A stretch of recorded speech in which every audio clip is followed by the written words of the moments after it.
Olá, bem-vindos a mais um estudo do Evangelho segundo o Espiritismo, codificado por Allan Kardec, em que nós analisamos os seus comentários em relação às passagens evangélicas, bem como as instruções dos Espíritos, mensagens dadas através dos médiuns, por inúmeros médiuns ao redor do planeta, e compiladas por Allan Kardec nesta obra. Estamos na segunda parte do capítulo 12, Amai os vossos inimigos. E hoje prosseguiremos analisando os conceitos que já vimos no primeiro estudo em relação ao que Jesus quis dizer com amar os inimigos, em relação ao cuidado que devemos ter no trato com as pessoas e especialmente ao lidar com pessoas que nos têm como inimigos.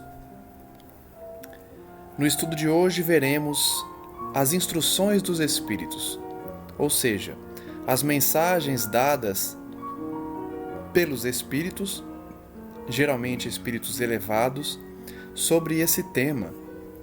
E nós vamos ver que eles vão dar ênfase ao duelo, que é aquela disputa que ocorria principalmente em tempos que já se passaram, mas que na época em que foram narrados esses comentários, esses ensinamentos, o duelo ainda se fazia presente na sociedade, em que as pessoas, por terem a honra ferida por alguma ofensa na via pública, desafiavam essa pessoa que ofendeu para um duelo, em que um deles sairia morto, por conta da violência no momento de decidir aquela desonra, considerada desonra. Vejamos então a primeira instrução dos Espíritos, denominada a vingança. A vingança é um dos últimos remanescentes dos costumes bárbaros que tendem a desaparecer dentre os homens. É como o duelo, um dos derradeiros vestígios dos hábitos selvagens sob cujos guantes se debatia a humanidade, no começo da era cristã. Razão porque a vingança constitui indício certo do estado de atraso dos homens que a ela se dão e dos espíritos que ainda as inspirem. Portanto, meus amigos, nunca esse sentimento deve fazer vibrar o coração de quem quer que se diga e proclame espírita. Vingar-se é, bem o sabeis, tão contrário àquela prescrição do Cristo, perdoai aos vossos inimigos, que aquele que se nega a perdoar não somente não é espírita, como também não é cristão. A vingança é uma inspiração tanto mais funesta quanto tem por companheiras assíduas a falsidade e a baixeza. Então, nessas primeiras linhas desse parágrafo, nós podemos já verificar que o ensino espírita, baseado nas lições do Mestre Jesus, condena a vingança, bem como o duelo, já que Jesus ensinou a perdoarmos os nossos inimigos, amarmos os nossos inimigos e entender que o sentimento de vingança ele é próprio de espíritos inferiores, infelizes, que, ao se revoltarem também contra Deus, não admitem que as pessoas ofendem a sua honra, ofendem a sua dignidade e, com isso, se vingam, para restabelecer uma honra que aparentemente foi violada, foi manchada. O espírita sabe, no entanto, que toda expiação ou toda ofensa ela tem origem num coração que ainda está distante do cristianismo, distante dos ensinamentos de Jesus, e por isso esse indivíduo merece o nosso perdão, por mais que seja difícil perdoar. Então, pelo fato da vingança ser uma inspiração de baixeza, o espírita sabe que precisa perdoar e abandonar qualquer intenção de vingança. Com efeito, aquele que se entrega a essa fatal e cega paixão quase nunca se vinga a céu aberto. Quando é ele o mais forte, cai qual fera sobre o outro a quem chama seu inimigo. desde que a presença deste último lhe inflame a paixão, a cólera, o ódio. Porém, as mais das vezes assume aparências hipócritas, ocultando nas profundezas do coração os maus sentimentos que o animam. Toma caminhos escusos, segue na sombra o inimigo, que de nada desconfia, e espera um momento azado para, sem perigo, feri-lo. Então, aquele que busca se vingar dificilmente o faz na presença da pessoa ou às vistas das pessoas. Geralmente faz escondido, aguarda o momento propício para a sua vingança. E com isso, cultiva a hipocrisia, a vileza, os sentimentos de que se faz de amigo para, na verdade, se vingar. Então, esses sentimentos que acompanham a vingança também são terríveis para o indivíduo, porque para se vingar, terá o indivíduo que se preparar com outros sentimentos tão infelizes quanto a vingança para ter sucesso nessa empreitada. Por isso esconde-se do outro, espreita-o de contínuo, prepara odiosas armadilhas e, quando a ocasião é, portanto, propícia, derrama-lhe no copo veneno. Quando o seu ódio não chega a tais extremos, ataca-o então na honra e nas afeições. Não recua diante da calúnia, e suas pérfidas insinuações, habilmente espalhadas a todos os ventos, se vão avolumando pelo caminho. Então, quando o indivíduo não consegue se vingar diretamente, ele vai manchar a honra daquela pessoa. Quando ele não finda com a vida daquele indivíduo, por razões outras ou porque não quer se endividar a tal ponto, ele fala mal, ele cria intrigas, ele calunia aquela pessoa, que não deixa também de ser uma vingança. E aí, quando o perseguido se apresenta nos lugares por onde passou o sopro do perseguidor, espanta-se de dar com semblantes frios, em vez de fisionomias amigas e benevolentes que outrora o acolhiam. É justamente, ele está narrando aí, o momento em que a pessoa traída percebe a frieza daqueles que antes o abraçavam. Fica estupefato quando mãos que se lhe estendiam agora se recusam a apertar as suas.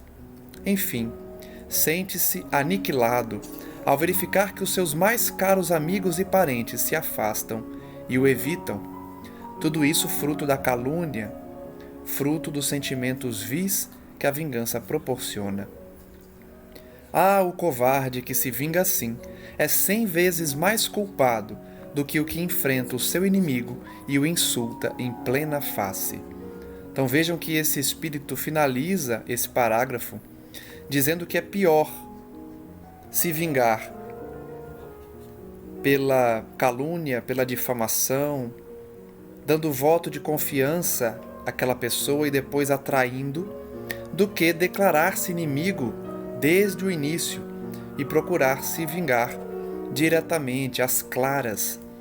Nós sabemos que as duas formas são negativas, são infelizes, mas se vingar por baixo dos panos é pior, 100 vezes pior, do que apresentar o seu ódio, a sua perseguição diretamente àquela pessoa. Fora, pois, com esses costumes selvagens, fora com esses processos de outros tempos. Todo espírita que ainda hoje pretendesse ter o direito de vingar-se seria indigno de figurar por mais tempo na falange que tem como divisa: sem caridade não há salvação. O espírita, portanto, não pode querer ter o direito de se vingar. Se é realmente espírita, sabe que sem caridade não há salvação. Logo, precisa perdoar. Não pode se vingar. Não deve, principalmente. Mas não posso deter-me a pensar que um membro da grande família espírita ouse jamais, de futuro, ceder ao impulso da vingança, senão para perdoar. Então, essa entidade deixa claro que Ele não consegue imaginar um espírita, alguém que se diz espírita, que busque a vingança. Se é realmente espírita cristão, perdoará as ofensas. Mensagem ditada por Júlio Olivier em Paris, 1862. Vejamos a segunda mensagem das instruções dos Espíritas. O ódio. Amai-vos uns aos outros e sereis felizes. Tomai, sobretudo, a peito amar os que vos inspiram indiferença, ódio ou desprezo. O Cristo, que deveis considerar modelo, deu-vos o exemplo desse devotamento. Missionário do amor, ele amou até dar o sangue e a vida por amor. Penoso vos é o sacrifício de amardes os que vos ultrajam e perseguem, mas, precisamente, esse sacrifício é que vos torna superiores a eles. Primeira parte, então, dessa mensagem, já podemos explorar a beleza que é de pensar que Jesus, na altura da sua perfeição, nos deu o modelo, o exemplo do devotamento que devemos ter para o perdão, para amar os outros, a fim de sermos felizes. Principalmente aqueles que são indiferentes, ou possuem ódio, ou nos desprezam. Porque o Cristo, missionário de amor, nos deu esse exemplo e Ele próprio nos amou até dar o seu sangue e a sua vida por esse amor. Então, se temos o exemplo maior de todos no Cristo Jesus e dizemos que o seguimos, precisamos realizar esse sacrifício penoso de amar aqueles que nos ultrajam, aqueles que nos perseguem. Esse sacrifício de amá-los é justamente o que nos torna superiores a eles. Se nós odiarmos aqueles que nos odeiam, não valeremos mais do que eles. Por isso, amá-los é a hóstia e mácula que ofereceis a Deus na ara dos vossos corações, hóstia de agradável aroma e cujo perfume lhe sobe até o seio. Se bem a lei de amor mande que cada um ame indistintamente a todos os seus irmãos, ela não couraça o coração contra os maus procederes. Esta é, ao contrário, a prova mais angustiosa, e eu o sei bem, porquanto durante a minha última existência terrena experimentei essa tortura. Então vejam que o Espírito que está dando essa mensagem teve que perdoar, teve que realizar esse sacrifício perante Deus, que é amar indistintamente todos os seus irmãos, inclusive os que procedem mal para conosco. Essa prova é difícil, é angustiosa, e essa entidade revela que na sua última existência ele teve que demonstrar esse amor, esse perdão.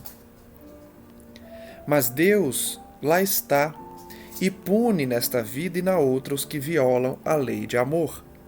Não esqueçais, meus queridos filhos, que o amor aproxima de Deus a criatura e o ódio a distancia dele.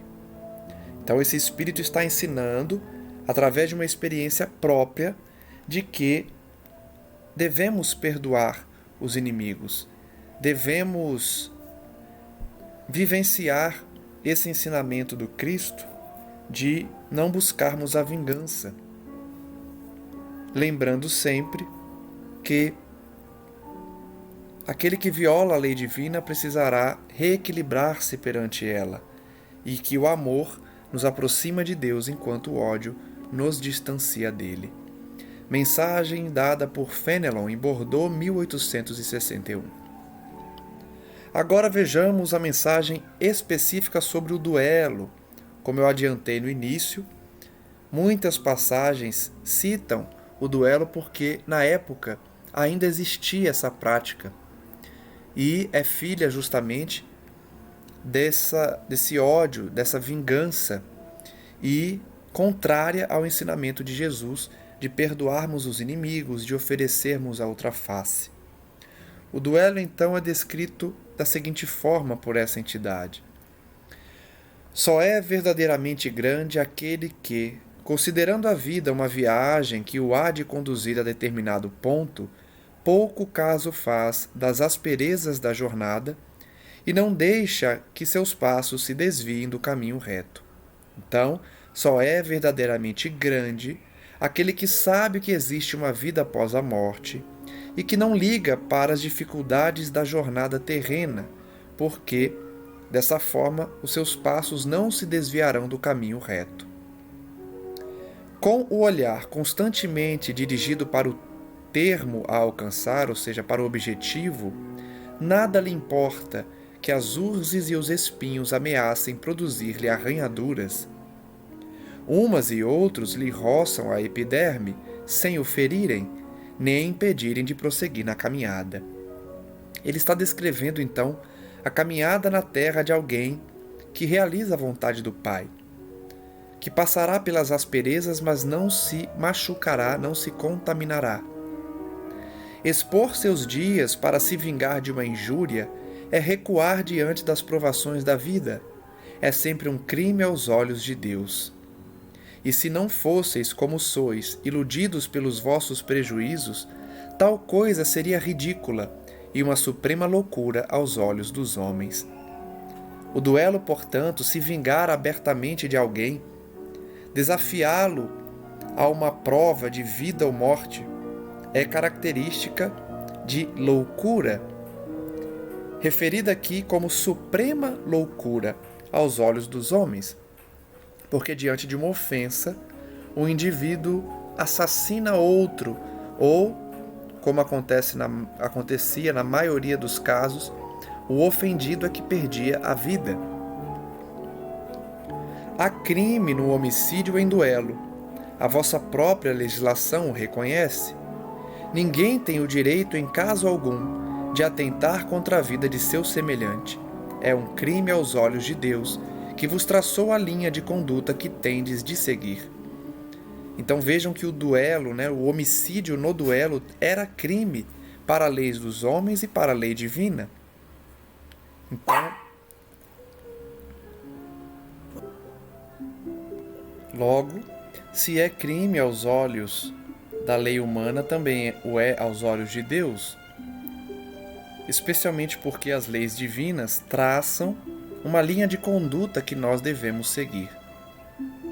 Nisso, mais do que em qualquer outra circunstância, somos juízes em causa própria.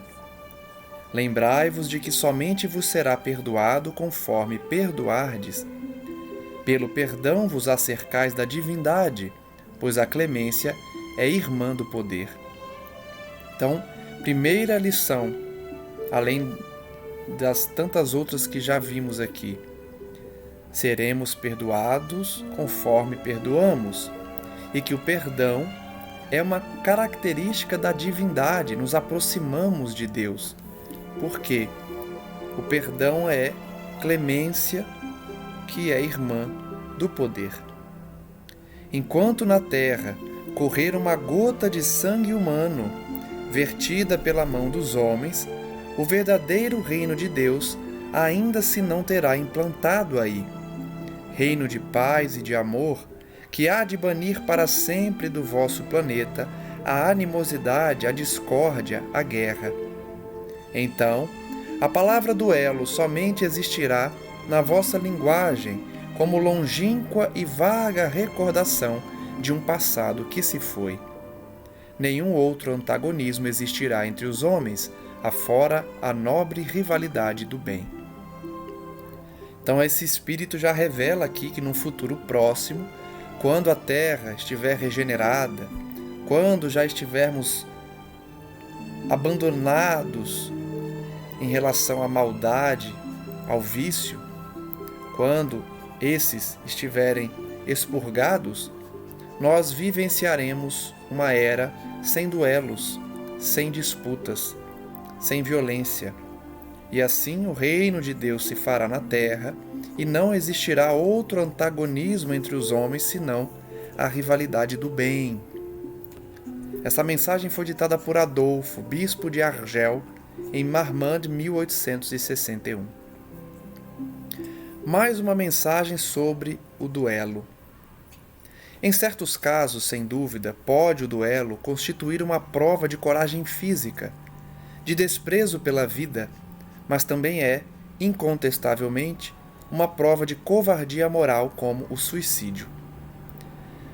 Vejam que o duelo, em seu conceito para a época, era uma prova de coragem, porque a pessoa desafiava a outra para o duelo, sabendo que poderia perder a sua vida. E isso denotava então um desprezo pela vida, o que para alguns seria um ato de coragem. Mas ensina essa entidade que, na verdade, se trata de uma prova da covardia moral, da mesma forma que o suicídio também o é. Porque o suicida despreza a vida. Aquele que desafia alguém ao duelo também está desprezando a sua e a vida do outro. O suicida não tem coragem de enfrentar os obstáculos da vida. O duelista não tem coragem também de suportar as ofensas. Então vejam a comparação que esse espírito faz dos suicidas com os duelistas. Enquanto o suicida foge das dificuldades da vida, o duelista não suporta as ofensas sofridas e aí quer lavar a suposta honra com sangue.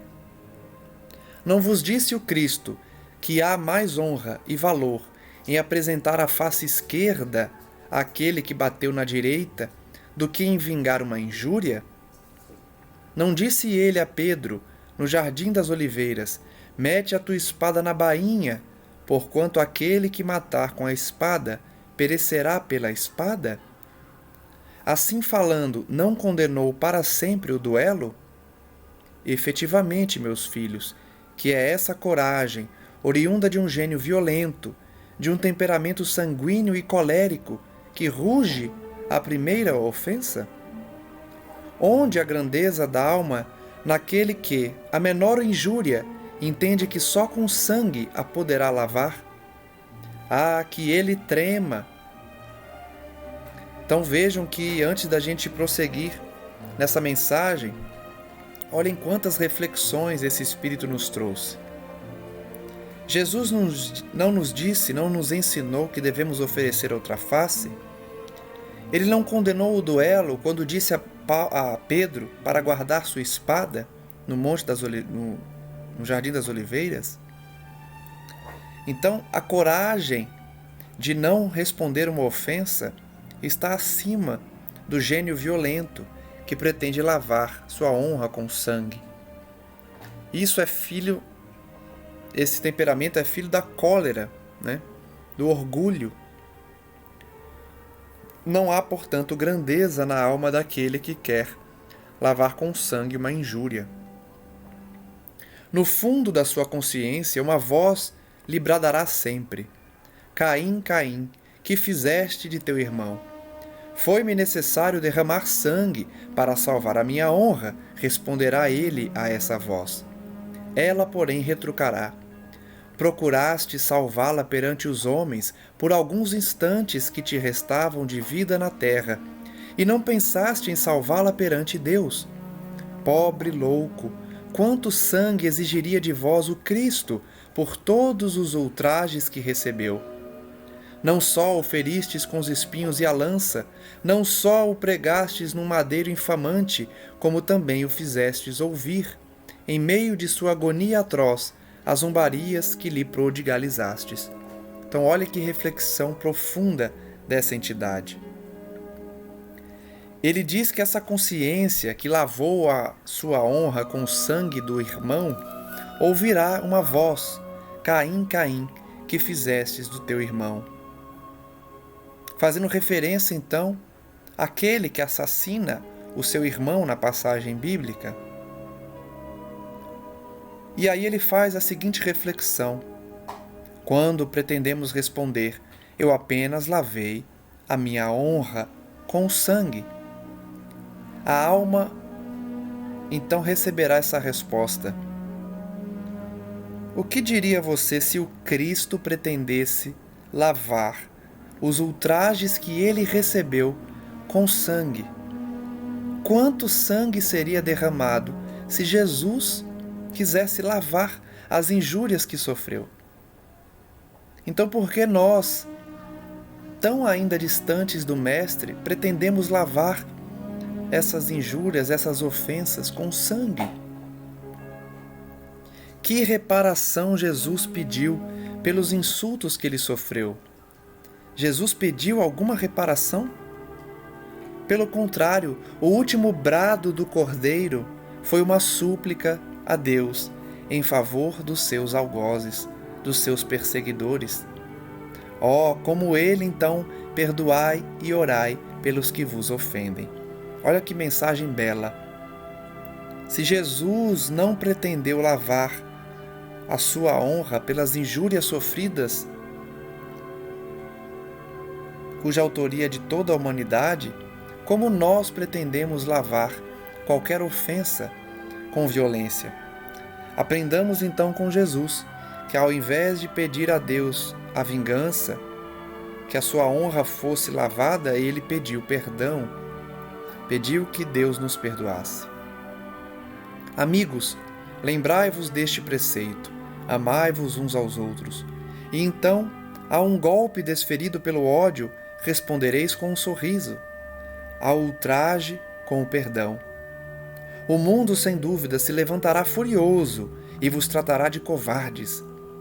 Erguei bem alto a fronte e mostrai que também ela se não temeria de cingir-se de espinhos, a exemplo do Cristo, mas que a vossa mão não quer ser cúmplice de um assassínio autorizado por falsos ares de honra, que, entretanto, não passa de orgulho e amor próprio. Então vejam, o conselho desse Espírito é muito claro: amai-vos uns aos outros, mesmo que o mundo nos chame de covardes, porque o mundo nos chamará de covardes quando perdoarmos uma ofensa, quando oferecermos a outra face. Mas nós não devemos nos envergonhar, devemos erguer a nossa fronte e mostrar que não tememos essas acusações do mundo, não tememos a coroa de espinhos, a exemplo do Cristo. Preferimos sofrer o ataque do mundo, nos chamando de covardes, de bananas, de que aceitam as ofensas, do que sermos cúmplices de um assassinato por aqueles que acham que estão defendendo a honra, mas que não passam de orgulhosos. Dar-se-á que, ao criar-vos, Deus vos outorgou o direito de vida e de morte uns sobre os outros? Pergunta ele. É o mesmo em relação ao aborto, à eutanásia. Deus, por acaso, nos deu o direito de tirar a vida de alguém? Não. Só a natureza conferiu ele esse direito, para se reformar e reconstruir. Quanto a vós, não permite sequer que disponhais de vós mesmos. Então só a natureza pode dispor sobre a vida ou a morte. Aos humanos, Deus não deu esse direito, nem sequer de dispor da nossa própria vida por meio do suicídio. Como suicida, o duelista se achará marcado com sangue quando comparecer perante Deus, e a um e outro o soberano juiz reserva rudes e longos castigos. Então vejam que a mensagem é muito clara. Tanto ao suicida quanto ao duelista, Deus reserva longos castigos. Aqui nós temos ainda aquela linguagem ainda herdada da igreja, do pecado, da punição divina, mas que o Espiritismo também consagra na lei de ação e reação. Tanto o suicida quanto aquele que faz mal ao seu irmão, ele está cultivando, plantando algo que precisará ser colhido depois. Então, se nós plantamos violência, colheremos violência. Se nós eliminamos a nossa vida ou a vida de outrem, teremos que responder no futuro. Se ele ameaçou com a sua justiça aquele que disser raca a seu irmão, quão mais severa não será a pena que comine ao que chegar à sua presença com as mãos tintas do sangue de seu irmão? Então, se pelas Escrituras Deus condena aquele que chama seu irmão de louco, quão mais severa será a pena daquele que assassina o seu irmão ou tira a sua própria vida? Essa mensagem foi ditada por Santo Agostinho em Paris, 1862. Ainda aprendendo sobre o duelo, sobre como essa prática era comum, mas condenável. O duelo, como que outrora se denominava o juízo de Deus, é uma das instituições bárbaras que ainda regem a sociedade. Que diríeis, no entanto, se visseis dois adversários mergulhados em água fervente, ou submetidos ao contato de um ferro em brasa, para ser dirimida a contenda entre eles, reconhecendo-se estar a razão com aquele que melhor sofresse a prova. Qualificarias de insensatos esses costumes, não é exato? Pois o duelo é coisa pior do que tudo isso. Então vejam que esse espírito, ele está fazendo a seguinte reflexão. O duelo é algo que abomina a lei divina. É uma instituição bárbara que ainda existia naquela sociedade. E aí ele faz a pergunta: se as disputas entre os homens fossem decididas da seguinte forma, colocar essas duas pessoas que discordam ou se ofendem mergulhados em água fervendo, ou no contato com ferro em brasa, aquele que melhor suportasse a água fervendo ou o ferro em brasa estaria com a razão. Se fosse assim que as coisas se resolvessem, nós não acharíamos isso uma loucura? Pois é, o duelo é pior do que essa prática. Por quê? Para o duelista destro, é um assassínio praticado a sangue frio, com toda a premeditação que possa haver, uma vez que ele está certo da eficácia do golpe que desfechará. Então ele está dizendo, aquele que é destro, né, que tinha maior habilidade em atirar com a mão direita, ele é um assassino, porque sabe que a sua conduta terá uma precisão maior. Para o adversário, quase certo de sucumbir em virtude de sua fraqueza e inabilidade, é um suicídio cometido com a mais fria reflexão. Então, tanto para aquele que domina a habilidade de atirar, quanto para quem é inábil, os dois estão errados. Um é assassino e o outro é suicida, porque sabe que não tem habilidade para duelar. Sei que muitas vezes se procura evitar essa alternativa igualmente criminosa, confiando ao acaso a questão. Mas não é isso voltar sob outra forma ao juízo de Deus da Idade Média? E nessa época infinitamente menor era a culpa. A própria denominação de juízo de Deus indica a fé ingênua, é verdade. Porém, afinal, fé na justiça de Deus, que não podia consentir sucumbisse um inocente, ao passo que no duelo tudo se confia à força bruta, de tal sorte que não raro é o ofendido que sucumbe. Então, mais uma reflexão que esse espírito faz é no seguinte sentido: se na Idade Média as pessoas usavam o termo juízo divino para dizer quem estava certo ou errado, condenando aquele à morte por estar errado, e confiando de que Deus salvaria quem estava certo, o duelo também tem esse mesmo raciocínio equivocado. Não podemos deixar ou pensar que Deus decidirá que quem sobreviva a um duelo é o que está certo ou errado. Isso é infantil pensar dessa forma. Isso é um pensamento atrasado, porque muitas vezes o ofendido é quem sucumbe. Ó estúpido amor próprio, tola vaidade, louco orgulho, quando sereis substituídos pela caridade cristã, pelo amor do próximo, pela humildade que o Cristo exemplificou e preceituou? Quando então substituiremos o duelo e hoje, mais modernamente, onde não existe mais o duelo, mas existe a vingança, existe ainda a ofensa, a calúnia, a difamação, quando substituiremos essas práticas pelo amor ao próximo que Jesus exemplificou. Só quando isso se der, desaparecerão esses preceitos monstruosos que ainda governam os homens, e que as leis são impotentes para reprimir, porque não basta interditar o mal e prescrever o bem, é preciso que o princípio do bem e o horror ao mal morem no coração do homem. Então vejam que reflexão bonita. Somente quando nós interiorizarmos em nossos corações o bem, é que o mal será extirpado. Não adianta a lei humana prescrever nos códigos penais a necessidade de fazer o bem. A sociedade não fará o bem enquanto no seu coração não estiver inscrita a vontade divina, esse ensinamento divino. De nada adianta, então, prescrever através de leis o bem enquanto os corações dos homens não se entregarem a esse princípio.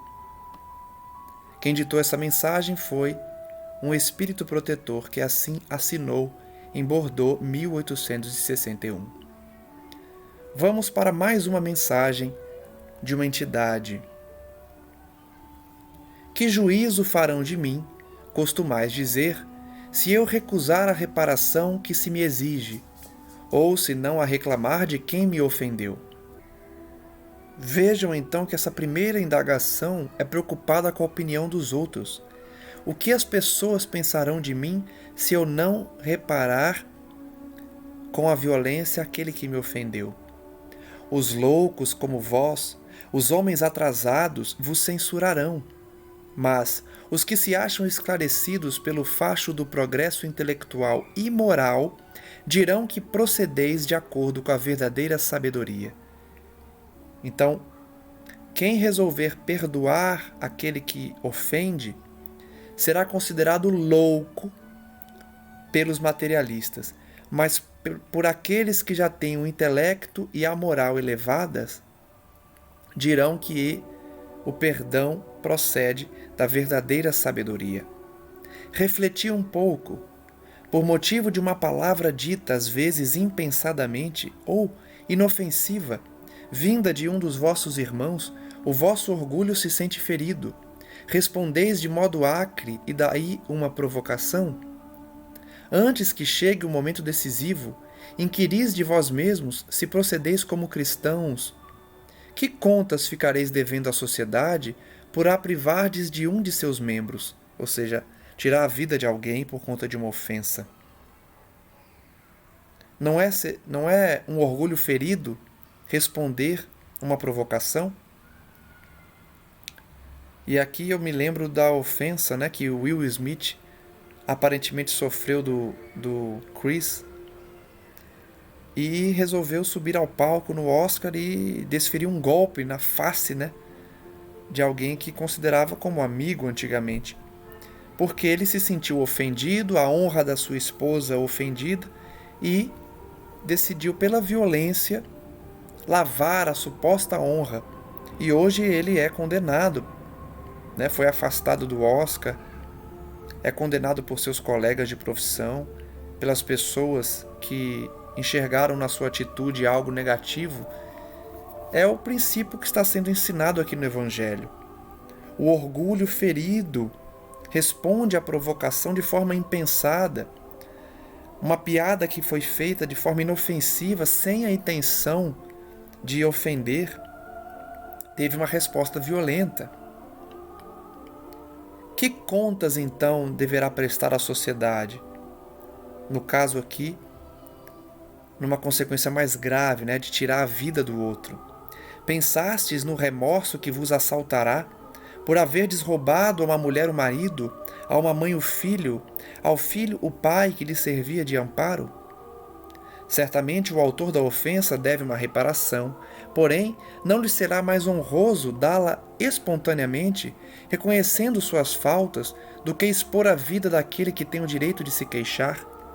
Então vejam que a reflexão é: vale a pena tirar a vida de um pai de família, de alguém que muitas vezes sustenta uma família, apenas porque ele te ofendeu de forma impensada?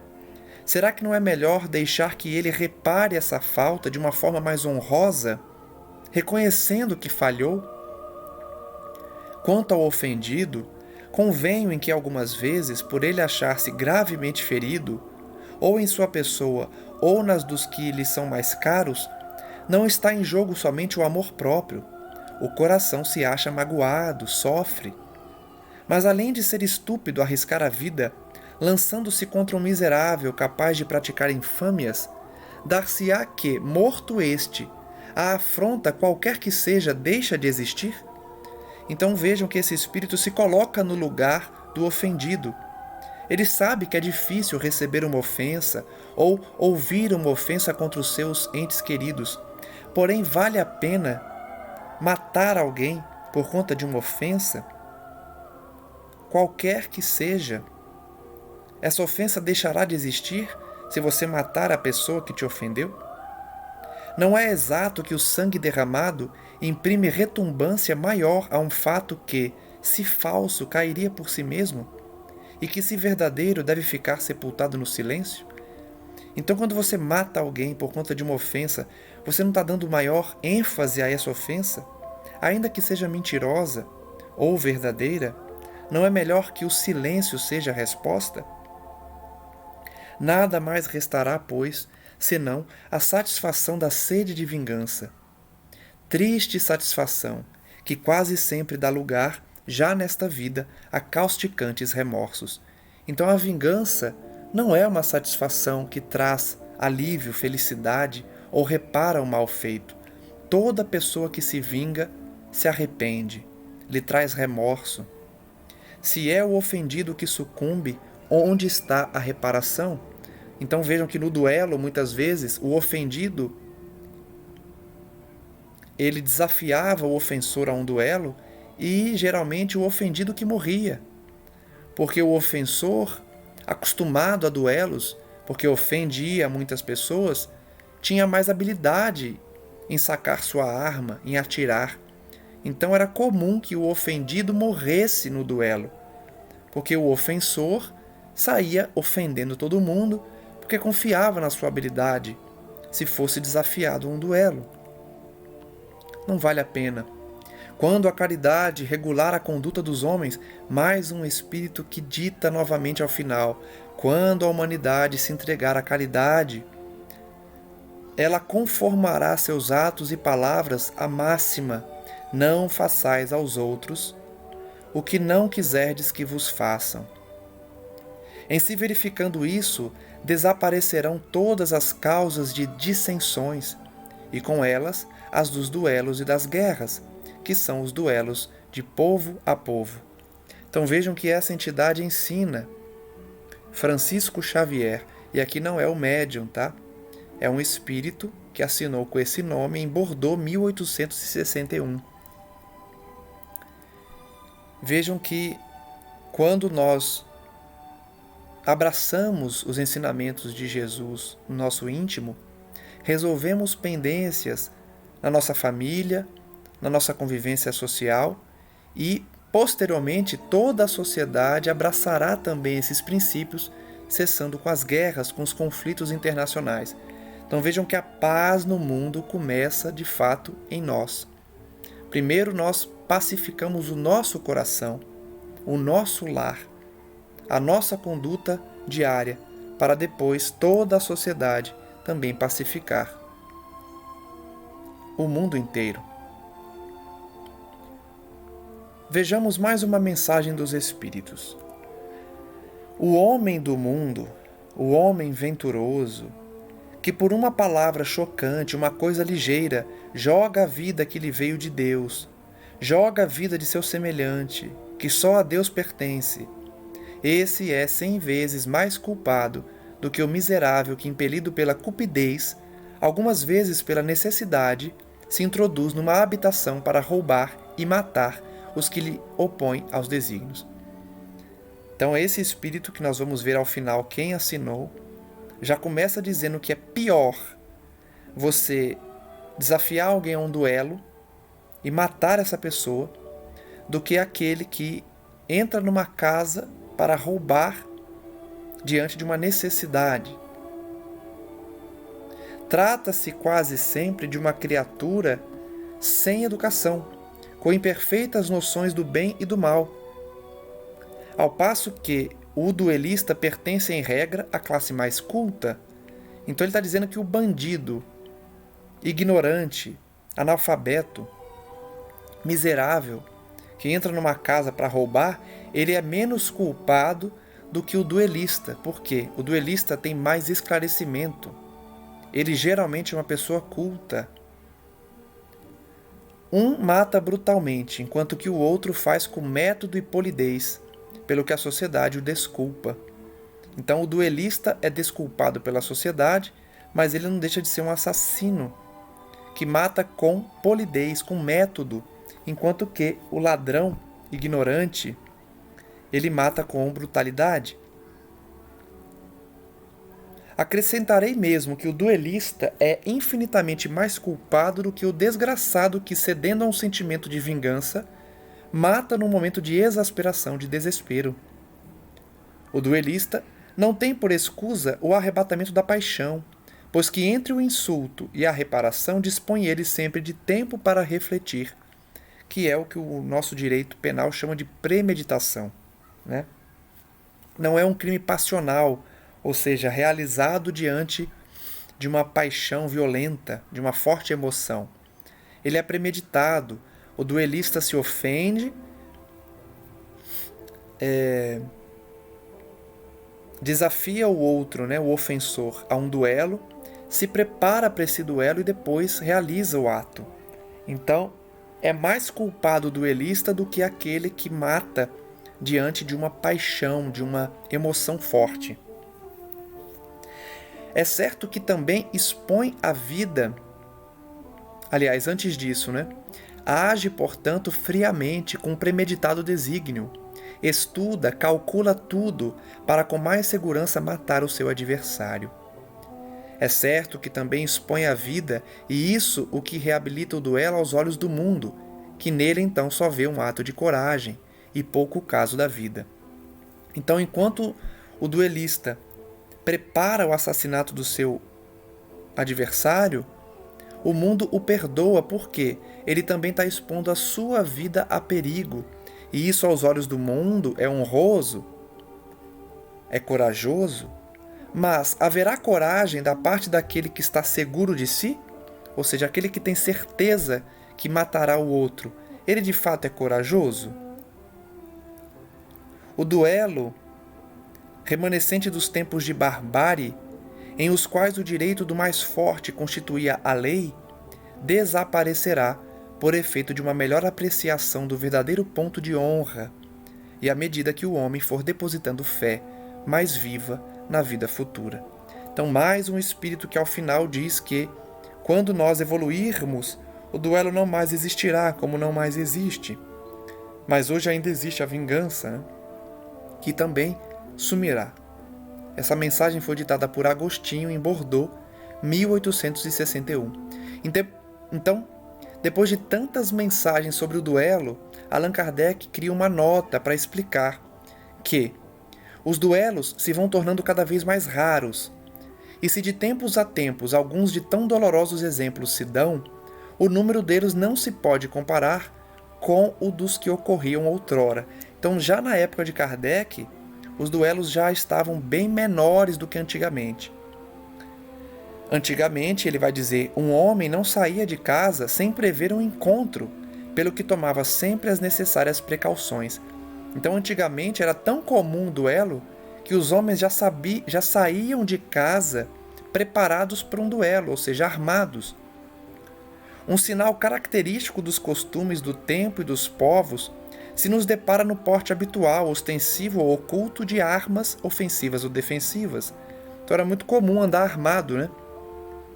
A abolição de semelhante uso demonstra o abrandamento dos costumes, e é curioso acompanhar-lhes a gradação, desde a época em que os cavaleiros só cavalgavam bardados de ferro e armados de lança, até a em que uma simples espada à cinta constituía mais um adorno e um acessório do brasão do que uma arma de agressão. Outro indício de modificação dos costumes está em que, outrora, os combates singulares se empenhavam em plena rua, diante da multidão, que se afastava para deixar livre o campo aos combatentes, ao passo que estes hoje se ocultam. Presentemente, a morte de um homem é acontecimento que causa emoção, enquanto que em outros tempos ninguém dava atenção a isso. Então Kardec está demonstrando que na época dele, aí, nos idos de 1800, as pessoas já não mais duelavam como antigamente. A morte de alguém causava uma certa emoção, que na Idade Média era muito comum, ninguém se emocionava, ninguém se espantava com um assassinato na via pública. Era comum, inclusive, as pessoas saírem armadas, já esperando um confronto, para lavar a sua honra diante de uma ofensa.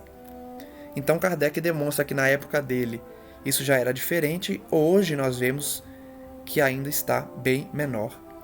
Ele diz então: o Espiritismo apagará esses últimos vestígios da barbárie, incutindo nos homens o espírito de caridade e de fraternidade. Com isso, então, chegamos ao final do capítulo 12, passando aí pelos ensinamentos sobre o amar os inimigos, perdoar as ofensas, oferecer a outra face, não se entregar aos duelos, à vingança, porque tudo isso é característica dos espíritos ainda vinculados ao orgulho. Retribuamos, portanto, o mal com o bem. Tratemos os inimigos desencarnados e encarnados com o necessário perdão que aprendemos com o Cristo. Guardemos o ensinamento, um dos mais importantes desse capítulo, em que a entidade pergunta: se Jesus pretendesse lavar a honra pelas injúrias que sofreu do mundo, quanto sangue seria derramado? Então, imitemos a postura do Cristo que perdoou as ofensas e não pretendamos nos vingar dos outros. Não pretendamos lavar a nossa suposta honra com sangue, porque isso se trata de orgulho ferido. Isso se trata de sentimento ainda animalizado. Ouçamos o conselho do Cristo e desses espíritos amigos. Se alguém nos bater na face direita, apresentemos outra face, ou seja, perdoemos.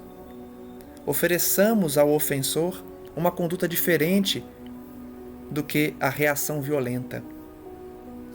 Abandonamos, portanto, a vingança, o ódio e o duelo.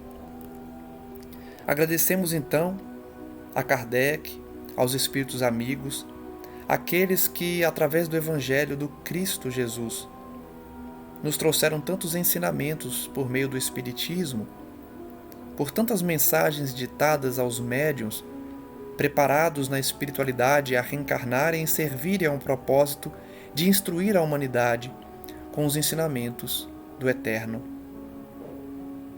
Eles, oriundos dessa pátria verdadeira a que todos estamos destinados e que retornaremos um dia, servindo a existência física como uma passagem temporária e que deve estar dedicada ao nosso aprimoramento intelectual, moral e também físico em relação às conquistas materiais, mas que não devemos dar a prioridade em nossa existência, devendo, ao contrário, priorizarmos o espírito, priorizarmos o autoaperfeiçoamento, a reforma íntima, a busca incessante pelo conhecimento sobre a vida espiritual e, principalmente, sobre a metodologia para perdoarmos as ofensas, amarmos os inimigos, os adversários, oferecermos a outra face e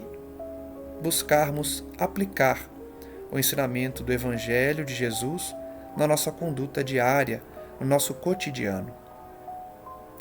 Estejamos dessa forma sintonizados com os amigos espirituais, para que eles nos instruam nessa caminhada terrena, apontando o caminho a que devemos seguir, a trajetória a que devemos nos dedicar, servindo sempre onde Deus nos colocou. Que a paz desse mestre amigo, governador da terra, possa envolver-nos a todos, ensinando-nos a amar, ainda que estejamos perseguidos, ainda que as pessoas nos enxerguem como covardes, sejamos verdadeiros cristãos, dando o exemplo, silenciando diante das ofensas e principalmente perdoando ao ofensor, para que possamos dessa forma cultivar ao nosso entorno a convivência com espíritos nobres, com espíritos amigos, que nos auxiliarão nos momentos de dor, mas principalmente nos darão a força necessária para enfrentarmos os obstáculos da existência e sairmos dela mais fortificados e evoluídos. Graças damos ao nosso Senhor Jesus Cristo, hoje e sempre, e que essa paz possa alcançar os nossos irmãos mais sofridos, mais sofredores, ainda dedicados ao mal, ao vício, às ilusões da terra, da carne, e que estão distantes do Evangelho do Cristo Jesus, porque é chegado o momento em que eles serão direcionados para planetas inferiores, onde terão que arcar com as consequências das suas condutas e, principalmente, exercitar a renovação do seu sentimento, do seu pensamento e da sua conduta. Muito obrigado, amigo, hoje e sempre, e que estejamos aptos para permanecer na terra, cultivando o trigo, a fim de não sermos lançados ao fogo, aos molhos junto do joio, que fatalmente será separado e direcionado para o fogo, que é justamente a expiação necessária para o despertar dos indivíduos ainda cristalizados no mal. Que assim seja, graças te damos, hoje e sempre.